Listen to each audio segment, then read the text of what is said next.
Good evening, everyone. My name is Moises Esparza. I'm the exhibitions manager for the 28th Annual San Diego Latino Film Festival. Thank you so much for joining us on night 4 of our annual celebration of Latino cinema. We're still at the beginning of our film festival. We wrap on March 21st. So from now until then, there's a lot of amazing films to watch. I encourage you to indulge yourself in our programming, explore our film guide, take a chance on unexpected gems, and incorporate yourself as much as possible into the programming as much as these conversations that we have following screenings of the films. I hope that this conversation also serves in case you're tuning in and maybe you have not seen the film. I hope this conversation pushes you to do so. The great thing about this virtual platform and our virtual transmissions is that audiences who have seen the film can type out questions and I can put them on screen or thoughts. But also if we have casual Facebook scrollers or YouTube scrollers who stumble upon this Q&A or any of our other Q&As for that matter, hopefully they'll motivate you to watch our movies. Today we have two very special guests, co-directors of Irmã, Sisters at the End of the World, Luciana Mazeto and Vinícius Lopes. Hello, how are you? Hello. We are fine. Yeah, thank you for having us. You know, I'm just going to show you how the platform works. We already have our first hello, saludos from Dario. Thank you, Dario, for tuning in. Tell us where you're connecting from so people understand the great effort it is for you to be here. Yeah, now it's midnight here in Brazil. We are from Porto Alegre. It's the southest state capital in Brazil. So it's close to Argentina and Uruguay. It's border. And yeah, it's nice to be part of this celebration of Latin America film. Thank you. Yeah, thanks for sharing the movie with us. I think it's a film with Odyssey-like ambitions. I love the journey it took me on, and I mean this as a compliment of the highest order. My expectations were constantly subverted, and the world that you establish was constantly changing in both scope a narrative and experience of the two protagonists that are the core of the story. So maybe if we could step back from the film for a second, I'm curious to know, maybe as artists, directors, co-directors, are genre conventions or established sensibilities something that you purposely subvert through your films? Is that a mission that you have when you embark on a new project, or is that just the way the story formulated itself? Well, I would not say it's something we do intentionally, but it's something we do instinctively, I think. Yes. It's something that it's just the way we create some of our narratives until now. Yeah, because Irmã was the first feature that we did, fiction. It was the first feature, and it is a fiction. But slightly before, we were doing, we did 2 documentaries, and more like essay documentaries, more experimental documentaries, dealing with like analog filmmaking, 16 millimeters, Super 8 millimeters, and in a more experimental way of narrating these documentaries. And so we were really into that when we were writing this first feature.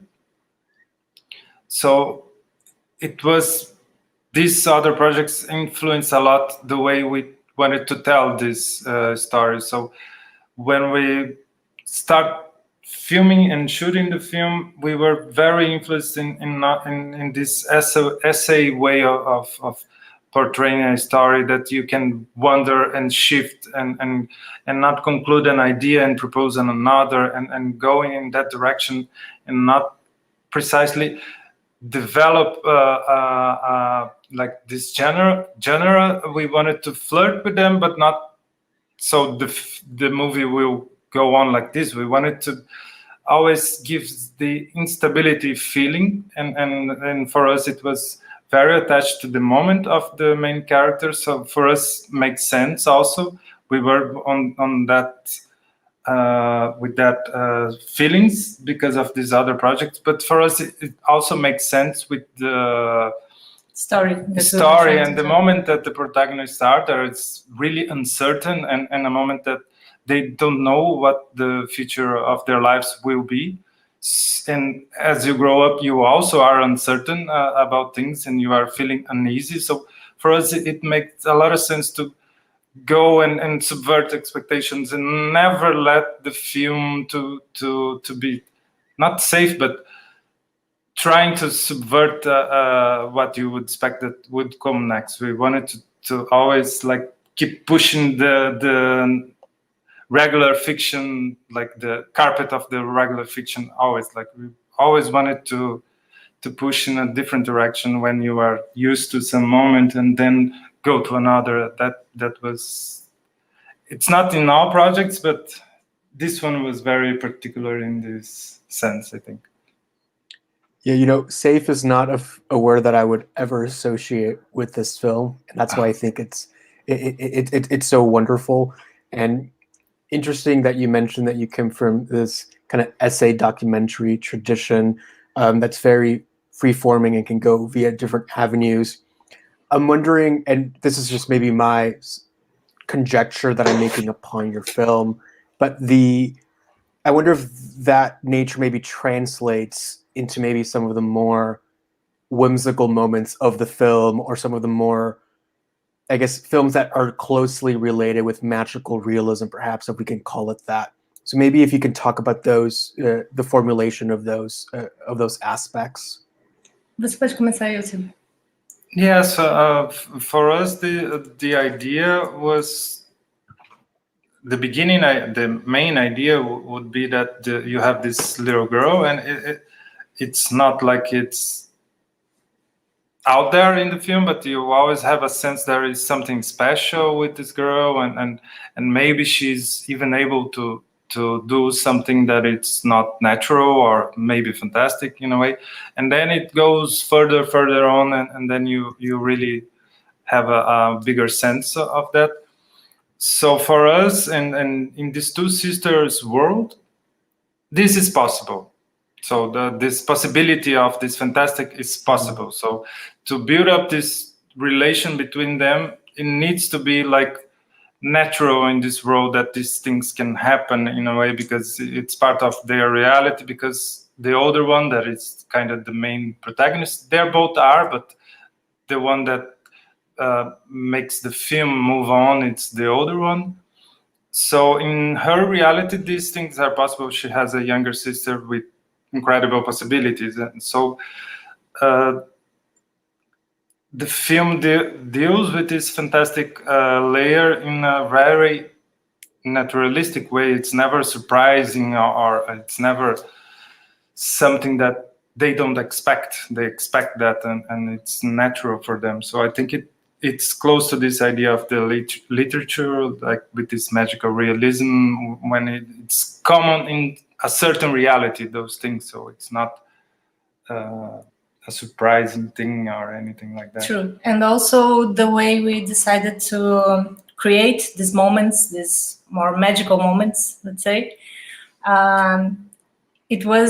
we didn't have any money to do any kind of special effects or something like that. But in this case, for this aspect, was very good, because then we could deal with very practical and simple effects that I think are more, you can relate more with this kind of magical idea that we were trying to create, because it's not big things, it's very small things, but they give you the idea of something different, of this girl that has different abilities, let's say. Yeah, because go ahead. Sorry. Go ahead. Sorry. I was just complimenting to Lou that we did this film without any like funding or anything like that. It was the amount that we gather in our small production company that we worked for some years, and then we have some money. What should we do? It was small money, and that in a way I think made us to make it a bit more subtle, the idea of the fantastic, made us think how can we portray this and make it effective, but we cannot like go overboard like with the fantastic parts. We need to be more delicate, and I think it fits. Like sometimes when you don't have much money, it fits more to the narrative, and it's helpful. We're not saying we don't want money to make films. No, not at all. When it's necessary, but sometimes it was, gives in this you case, good it ideas. was good. Yeah, I guess in a way, maybe I'm all for people giving you money to make movies, but in a way, maybe the lack of reliance on special effects magnifies more the relationship between Anna and Julia, the two sisters. Yes. The movie is so maybe enigmatic in its portrayal of a feminine mystique that's so interior, I think, and then these magical realist touches perhaps make it exterior, make it tangible, or at least make it understandable to a viewer. Can you maybe talk a little bit about the development of each of the characters as individuals, but then also where maybe their Venn diagrams maybe connect and intersect? I'll follow the process, acho que sim. Começa do processo. Yes, we found these two amazing actors. They are very young, as you can see. Maria, who plays the older one, she had done a feature before, and a very well received and successful in Brazil and abroad feature film. So she was more experienced, and Anaïs was with less experience. It was her first feature film, and we had this how can I say in English, like o diretor de... We had It's a friend of ours. He's a theater director and an actor, and he served as like a consultant, a coach for them, and we did like both of us with him and with them like 3 weeks of rehearsals and trying to find these characters that we wrote, and it was pretty intense. It was almost every day that we were there, like for several hours in a theater, working scenes, talking about it. And they are so talented and so dedicated, both of them. And in the end, they build up a real relation. So, Maria had this experience, and Ais was very dedicated and wanted to learn. And then they build a relation in reality. So that helped a lot to develop, because they bond in a very easy way, and that translates to every scene in every moment of the film. You can sense this bond, but the bond was built in reality. So that's why I think it's really... But talking a little bit about the creation of the characters, yes. Just very shortly, there's something that helps, I think, the film, because it's symbolic in the magical aspects, as we were talking before. We have this symbolic, but it is symbolic in basically all the elements that we have, because we have this epidemic that is striking women all over the country. We have this asteroid that is coming. We have this absent father. We have the end of the world in the past with the dinosaurs and this idea of the cycles and the dying mother. So we were basically swimming in a pool of symbols, not symbols, symbologies to create this story. So if we were going to deal with all of that separately, it would probably get very boring. So we went for the right thing. We went for the relationship between them in the middle of this chaos. And we had this idea of these two sisters, one being the other one being much more like a girl from today, a Brazilian girl from today, that it's we had been experiencing new feminist movements, very strong in Brazil when we were writing the script. It was 2016. 2016. And we wanted to have this character that is this girl that fights for her and for her sister, that she's not afraid of this fight.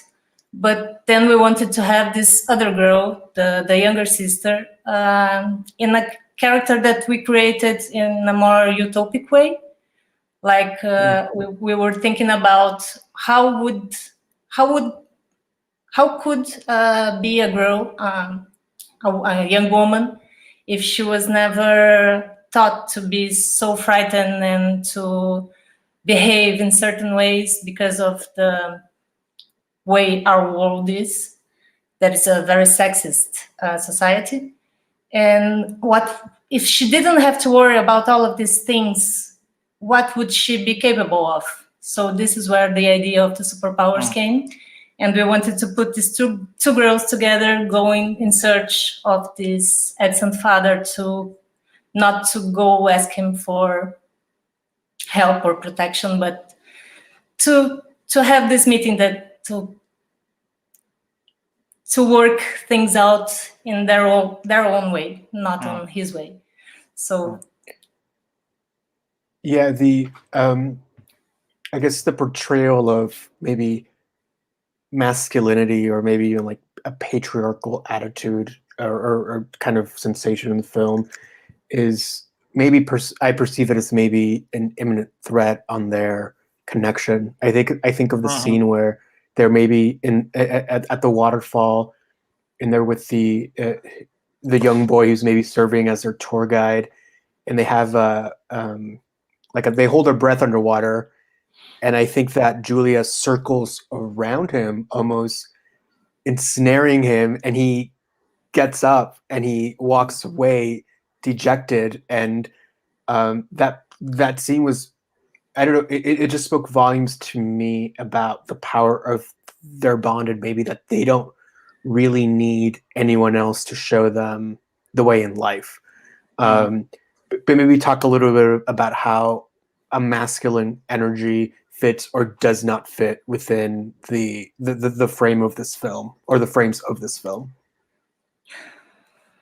I think it don't fit, and I think that's the main point. But at least in that framing that the film portrays or wants to talk about, especially with the father, because with the two kids, like the younger one that kind of connects with the younger one later on the party or things like that, and the other one who talks in the party with the older one, it's possible of change, or it's possible to have a dialogue, or in a way it's possible to connect between and maybe understand each other, or there is a possibility in that, in that same generation talking to each other, or for the future, with that idea.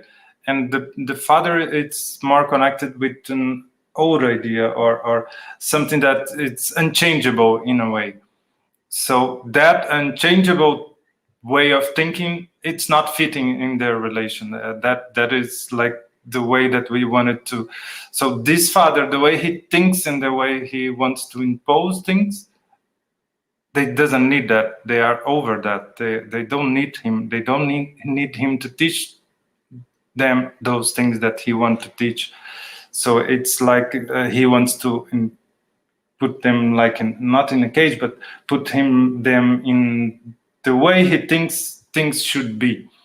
But the film gives the opportunity for them to say, no, we don't want that, and we don't believe that, and we don't believe that it's the right way for our life, or the way we want to live. I think you got it right with the scene with the boy. Yes. Because it's precisely that. But we can see there's a different approach to this masculine image in the film. Mm-hmm. We have the father and the older men in the city that have a very old way of dealing with girls, and they really repel the energy of these two girls. Yes. And this is pretty much like it is when you get to one of these very small cities in the countryside here. This is how you feel as a younger girl. I'm not so young, but I've been a young girl. And like and you have these other two boys, the younger ones, that they are a little bit more flexible. They are willing to, they are curious. They are willing to relate to that. So it's not a war. We don't have a war, men against women. That's not it. It's just an old way of understanding what men and women should behave like and relate, how they should relate with each other, and a new way that we don't know what it is.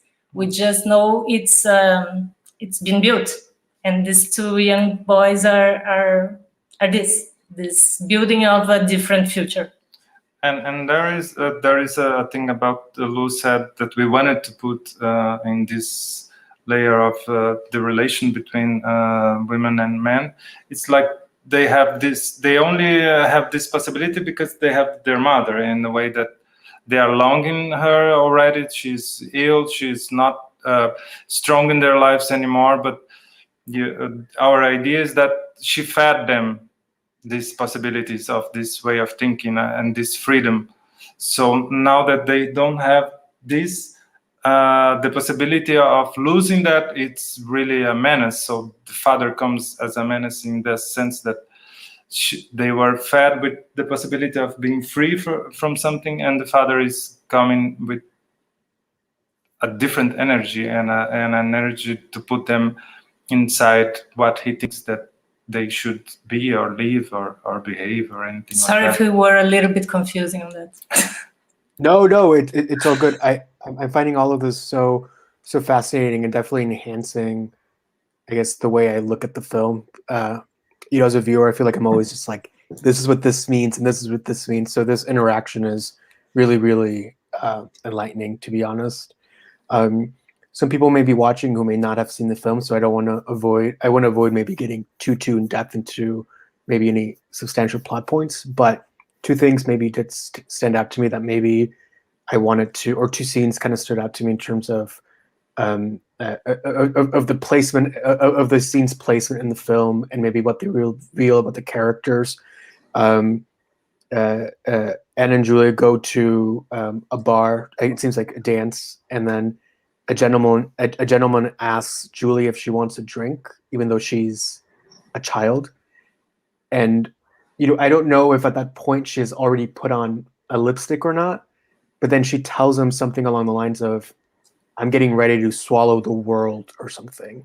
Which, I mean, that line really knocked me back, because in my mind I was like, wow, this seems like a predatory situation. It seems like no one is taking care of this young woman. But with that line, I was, again, maybe I subverted my own expectations of what was happening, because it was such a powerful message. So maybe can you maybe explain how this particular scene came about, and particularly that line?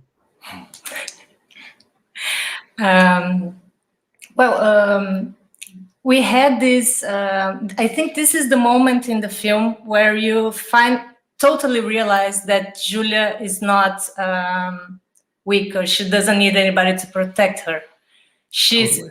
This is the moment where all the behavior from the older sister, from Anna, makes sense, because she's not really taking care of the sister. She cares for her because they have a very close relationship. They are very close, but she's not really worried about losing her, or she getting into trouble, or anything like that, because this is the idea of our character. She's even stronger than the older sister. She's powerful. And I think this is the moment where we could tell this to the public. But just by curiosity, yes, it's a very weird scene with this old guy doing that. Yes. But just by curiosity, it happened to me when I was 9. I escaped home with the friends of my sister, and we went to a bar very close, and the guy did that. And it was, I didn't say that line is from our fiction world. Yes. But it was the similar idea of the end of the thing. Yeah, and the idea makes you really uneasy, and made several people from the crew who read the script before, like, wow, this is a very creepy moment, this old guy coming to this girl, and it is, but the idea was to subvert that through fiction. So that's our main point with the film, because the film is like, true fiction makes some different possibilities, like that sometimes you don't have in reality. So if it was only reality, it would be only terrible. But through fiction, you can turn that into a different thing, and not only look to the bad side, and sometimes rethink that and take some positive thing about it. So yeah, these things shouldn't happen, but makes you anyway. It's a special moment in the film. It was always a struggle to build that, and how can we approach this moment, and it was hard to find a way to deal with that scene. But I wish it didn't happen to me, and I had created this just from my head, because it's such a powerful scene. But we had reality to help us. Reality in Brazil, it's really something that it's a source of fiction, because it's so incredibly crazy that we have some. Yeah. Would you the follow-up to, in terms of like picking another maybe particular scene that I found striking, that I want to discuss a bit, is do you consider this film to be a melodrama, a family melodrama? maybe not in maybe the classical sense, but I guess my point of departure for that thought is there's a pivotal discussion between Anna and her father, and it turns into a telenovela, a soap opera on a TV screen. So I grew up watching soap operas and telenovelas, and I love Me too. Douglas. I love Douglas Sirk's melodramas. So, do you think this film is at all in that family melodrama tradition? And maybe think if you can also explain this very, I guess the way this conversation was transmitted onto a TV to make it seem like a soap. I think it's not exactly the entire film. I mean, it's not exactly in the direction of a melodrama, but it's very biographic for us because we come from homes where we didn't have our fathers while we were growing up, and we came to meet them when we were later when we were around 13 or something like that. Yeah, we share some memories and feelings and things about it. Yes, so again, reality helping a little bit to construct a narrative. But I think it has this family drama very strong, of course, because of these memories that we had and these feelings that we had. And the thing with this particular scene is that we thought it was really necessary in the script. But once we filmed it, it was not supposed to be presented like that. It was supposed to be a scene, but we could not make, because the drama in the film, it's not very dramatic. It's much more subtle, and we could not make this very dramatic scene fit in the cut in the way it was supposed to be. The idea was not to have maybe total, maybe a part of it, but continue. Sorry. But we also could not make this moment, this discussion with the father, less dramatic because it was not possible. It was necessary to go like that, and we decided on the set we already had this idea. Then we don't fight this melodrama that we have here, and then we use it. Because it's part of our tradition too. It's probably why we had to make the scene so dramatic. And we also think it's a good way to, it's a homenage? It's almost a homage. A homage for the soap operas also. Yes. And it goes with this idea of shifting genres. Yes, and I think the idea of the film being a melodrama in a way, our idea was to have in the film the less we could have and still make people engage emotionally. So we can detour to dinosaurs or everything that is in their path, but in the end you are still emotionally engaged. How far can you drift from the main story or from the drama and still have some emotional engagement with the narrative and with the characters? That was the experiment we were trying to build in this idea of the melodrama. How little can you put inside the film and still have an emotional engagement, and how far can you drift from it and still make people believe in the story or be emotionally touched and things like that. And yeah, we couldn't avoid the drama with the father. But we are happy we didn't. So we have a few comments coming in from our stream. This might take us a little bit out of the topic of conversation, but I think it's maybe an interesting thought from Alejandro Santiago, who's been listening in. Thank you, Alejandro. If you had the opportunity to create a series for subscribers for streaming distribution company, what would your plans be, and would it be the same movie?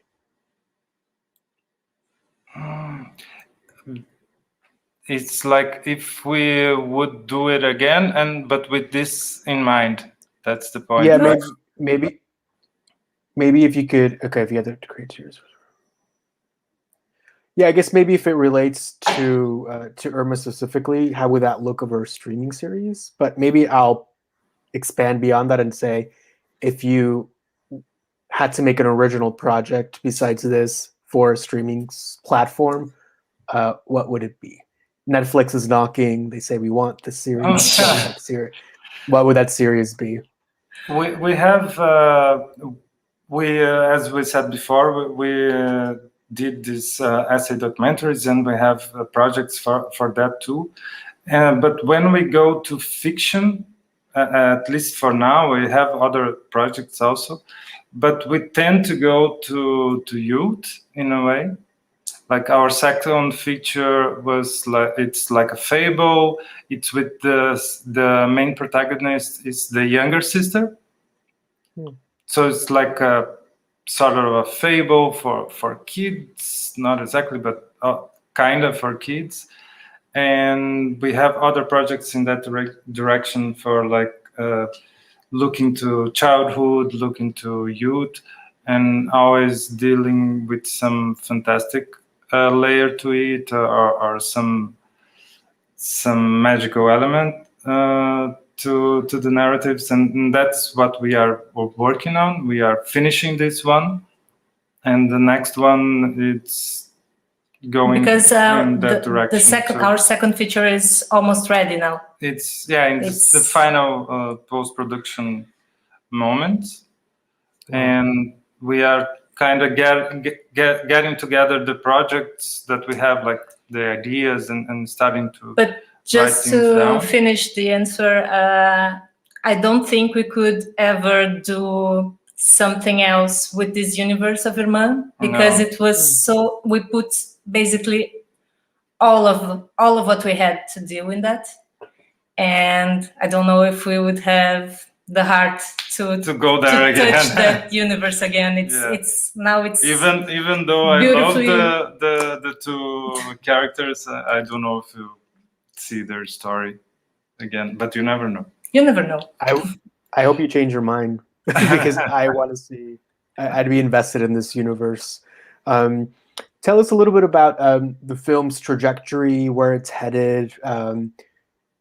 Did the pandemic affect its release plans? If so, in what ways? Maybe talk a little bit about how the how the film is reaching audiences.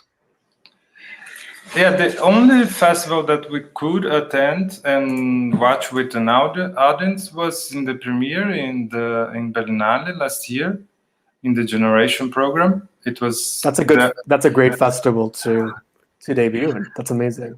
And we were very lucky because it was just 1 or 2 weeks before everything was closed. When we got back to Brazil, everything was closed in March.